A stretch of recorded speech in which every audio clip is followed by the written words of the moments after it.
साथियों नमस्कार। मध्य प्रदेश शिक्षा पोर्टल वीडियो श्रृंखला के पार्ट 3 में आप सभी का स्वागत है। आज के इस अति महत्वपूर्ण वीडियो लेक्चर में हम मध्य प्रदेश शिक्षा पोर्टल पर किए जाने वाले कार्यों में मैपिंग अर्थात नामांकन अर्थात इनरोलमेंट प्रक्रिया के अंतर्गत किया जाने वाला दूसरा सबसे महत्वपूर्ण कार्य न्यू एडमिशन फॉर्मेट 1B पर चर्चा करेंगे। इस काम के लिए सबसे पहले आपको किसी भी नेट ब्राउजर के थ्रू शिक्षा पोर्टल पर शासकीय शिक्षक आईडी पासवर्ड से अथवा ऑपरेटर आईडी पासवर्ड से अथवा अशासकीय विद्यालय के केस में उनके RTE पोर्टल के आईडी और पासवर्ड से शिक्षा पोर्टल पर लॉगिन करके आप ये काम कर सकते हैं।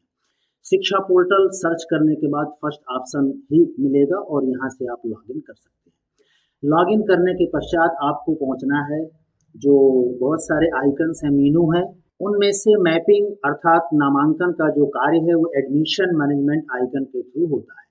आप जैसे ही इस पर क्लिक करेंगे ये इंटरफेस आपके सामने होगा। पिछले वीडियो में पार्ट 2 में अपन ने नामांकन प्रक्रिया के अंतर्गत कक्षोन्नति के बारे में चर्चा किया था कि इस तरीके से आप एकेडमिक ईयर सेलेक्ट करके पिछली कक्षा को सेलेक्ट करके शो स्टूडेंट पर क्लिक करके आपको जो लिस्ट मिलेगी यहाँ से उसको पास फेल या नॉट एप्लीकेबल करना होता है।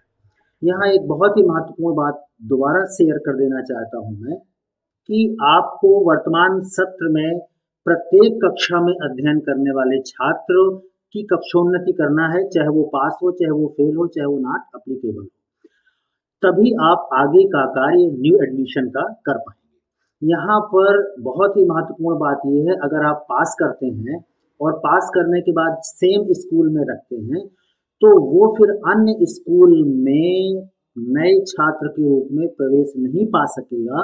कब तक? जब तक कि आप उसको TC इशू नहीं करते। और अगर आपको पहले से पता है कि इस छात्र को अन्यत्र पढ़ना है तो अगर आप यहाँ पर अदर ऑप्शन चूज कर लेते हैं तो हम उस छात्र को दूसरे विद्यालय में आसानी से न्यू एडमिशन के थ्रू मैप कर सकते हैं। आइए समझते हैं कैसे ये प्रक्रिया करनी है और कौन कौन सी समस्याएं आती हैं। दूसरे विद्यालय के किसी भी छात्र को अपने विद्यालय में एडमिशन देने के लिए शिक्षा पोर्टल पर जो फॉर्मेट उपलब्ध है वो एडमिशन मैनेजमेंट के अंतर्गत 1.1 पहला ऑप्शन है न्यू एडमिशन फॉर्मेट 1B। यहाँ पर आपको क्लिक करना होगा। न्यू एडमिशन के लिए ये विंडो आपके सामने उपस्थित होगी। यहाँ पर सबसे पहले आपको एकेडमिक ईयर चूज करना होगा। इसके बाद यहाँ छात्र की समग्र ID इंटर करना होगा। अब ध्यान से आप सुनेंगे। यहाँ पर मैं पहला उदाहरण ले रहा हूँ, एक ऐसे छात्र की समग्र ID इंटर कर रहा हूँ जो किसी अन्य विद्यालय से आया है और उस विद्यालय में अभी तक शिक्षक ने उसको कक्षोन्नति प्रक्रिया के अंतर्गत पास या फेल नहीं किया है, अथवा उन्होंने संबंधित छात्र को अपने विद्यालय में पास या फेल तो कर दिया है किंतु ऑप्शन चूज किया है सेम स्कूल। तो अब ये दूसरे स्कूल में तब तक नहीं मैप होगा जब तक कि उसे TC ना दी जाए, जो तीसरा चरण है मैपिंग या नामांकन का, जिसकी चर्चा हम अगले वीडियो में करेंगे। तो आइए यहाँ पर हम छात्र की समग्र ID इंटर करने के बाद कैप्चा इंटर कर देते हैं। कैप्चा इंटर करने के बाद शो स्टूडेंट डिटेल्स पर क्लिक करेंगे। ये स्क्रीन सामने आपको दिख रही है। यहाँ पर विद्यालय में मैप करने का कोई भी ऑप्शन नहीं दिख रहा, नहीं तो यहाँ पर नीचे आ जाता कि जिस विद्यालय में मैप करना है वो न्यू स्कूल का डिटेल यहाँ पर फिल करने के लिए आ जाता। ये पहली कंडीशन हो गई। आइए दूसरी कंडीशन पर विचार करते हैं। दूसरी कंडीशन का मतलब हम दूसरे विद्यालय के ऐसे छात्र की मैपिंग करना चाहते हैं जिसको उस विद्यालय में पास या फेल करके अदर कर दिया है। अदर सामान्यतः ये बात उच्चतम कक्षा के विद्यार्थियों में की जाती है।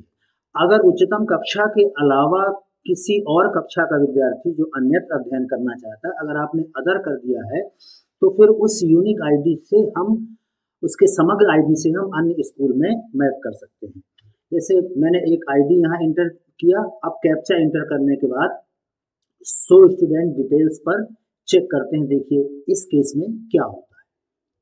शो स्टूडेंट डिटेल्स क्लिक करने के बाद ये ऑप्शन आपको यहाँ पर नीचे दिख रहा है। यहाँ पर आप देख पा रहे हैं कि हम अपने स्कूल में, मैं जिस विद्यालय से लॉगिन हूँ वहाँ इस बच्चे को मैप कर सकता हूँ। यहाँ पर बच्चे का एनरोलमेंट का ईयर दिखेगा, डाइस कोड दिखेगा। जहाँ मैप करना चाहते हैं शो स्कूल डिटेल पर क्लिक करने के बाद ये ऑप्शन सामने होगा। नया स्कूल ड्रॉप डाउन में दिखेगा। अगर शिक्षक अपनी आईडी या पासवर्ड से लॉगिन है तो उसके ड्रॉप डाउन में केवल उसी का विद्यालय दिखेगा जहां से उसने लॉगिन किया है, अर्थात जहां पर वो कार्यरत है। अगर हम यहाँ ऑपरेटर आईडी से लॉगिन करते हैं तो न्यू स्कूल में ड्रॉप डाउन में वो सारे विकास खंड के स्कूल दिखेंगे। आप ऑपरेटर आईडी से कहीं भी मैप कर सकते हैं।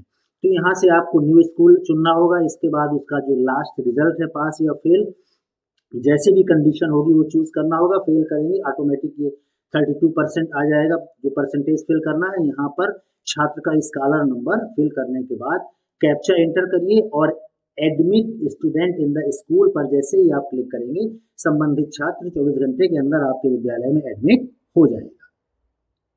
तो मित्रों आज के वीडियो में बस इतना ही। मिलते हैं अगले वीडियो पार्ट 3 में अनमैपिंग प्रोसेस के साथ। पूरी प्रोसेस चर्चा करेंगे कि छात्र को अपने विद्यालय से किस तरीके से आप अनमैप कर सकते हैं, और उसका ऑप्शन है आपका टीसी मैनेजमेंट।